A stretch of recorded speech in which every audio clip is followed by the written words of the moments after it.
கடைசி படமான்னு தெரியலையே. நான் கடைசி அதாவது இவங்க சொல்றதெல்லாம் எப்படிப்பா நம்பவே முடியல. என்ன தண்ணியில தான் எழுதிக்கணும். அதாவது இதுக்கு முன்னாலே கடைசி படம் தான் சொன்னார். இதுக்கு முன்னால் அதுக்கப்புறம் ஒரு கடைசி படம் வந்திருக்கு. அப்புறம் அதுக்கப்புறம் ஒரு கடைசி படம் வருமா நமக்கு தெரியல. ஏன்னா இதுக்கு முன்னாலே கடைசி படம்னு சொல்லியிருந்தார். உண்மையா இல்லையா? நான் படம் அவ்வளவா பாக்குறதுல, ஆனா நான் பத்திரிகை படிக்கிற பழக்கம் உண்டு. கடைசி படம்னு சொன்னாரு. அப்புறம் ஒரு கடைசி படம். இன்னொன்று என்னமா அதுல இல்ல, மாநாடு நடத்துறாங்க, அதனால அரசியலுக்கு வந்துட்டாங்க. ஆனா கடைசி படமான்னு தான் நமக்கு தெரியல.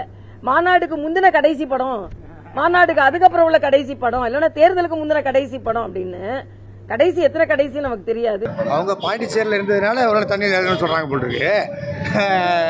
அப்படிலாம் ஒன்றும் இல்லை சார். ஃபர்ஸ்ட் ஆஃப் ஆல் வந்து ஒருத்தர் வராரு அப்படின்னா அவங்களை என்கரேஜ் பண்ணுறதுக்கு யாருமே இல்லை சார்.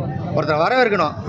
அவர் வந்தால் தான் அவர் என்ன பண்ண போகிறா, என்ன பேச போகிறா, அவர் எதுவும் சொல்லாத போது நீங்களே பேசிக்கிறீங்க. அதுவே எங்களுக்கு பவர் தான். ஏன்னா தலைவர் அமைதியாகவே இருக்காரு, நீங்களாம் தான் அவரை பற்றி பேசிட்டு இருக்கீங்க.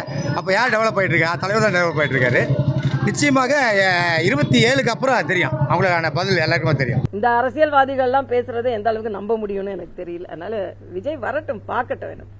ஆனா அவர் வந்து மாநாடு சிறப்பா நடத்திடுவாங்க. மாநாடு சிறப்பா நடத்திடுவாங்க, அதுல சந்தேகம் இல்லை. ஏன்னா கூட்டம் கூடுறது என்ன சினிமா துறை சார்ந்தவங்களுக்கு என்ன குறைச்சலா? ஒரு சினிமாக்கு வர மாதிரி எல்லாம் வந்துருவாங்க. கூட்டம் மாநாடை நம்ம வெற்றிகரமா நடத்தி காண்பிப்பது அரசியலில் சவாலான ஒரு அப்படி எழுதியிருக்காரு. மாநாடெல்லாம் நடத்தி காண்பிச்சிருவாங்க.